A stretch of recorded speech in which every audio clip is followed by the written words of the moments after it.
Hello, my name is Rodney Facemyer, Facemyer Conditioning Heating. Today we're going to be teaching you how to change your air filter. Changing your air filter is going to be one of the most important maintenance things that you can personally do for yourself and for your home.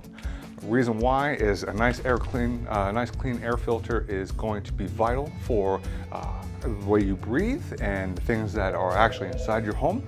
The air filter is going to trap dust, pollen, and anything else that might be traveling through your airflow. So today what I'm going to do is show you how we're going to change the air filter. Today the air filter for our office is actually in the ceiling.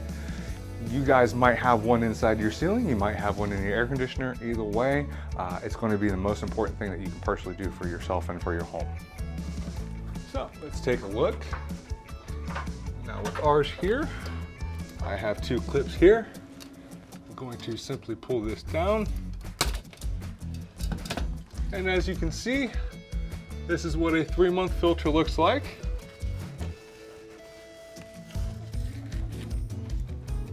You do not want to breathe this in. This is the reason why we change our filters, is to keep our air ducts nice and clean. You can see our return duct here is absolutely spotless, and that's because we change our filters every 3 months. Now, when it comes to air filtration, you would like to keep your air filtration right around about a MERV 8 air filter. This is what this one is here. You can see how wide the pleats are on this filter here. This is going to be perfect for your home.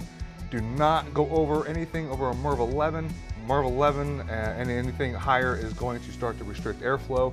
And when we start restricting airflow, essentially we're cutting off the lungs and the airway for the actual air conditioner itself, and it will cause serious problems in the future.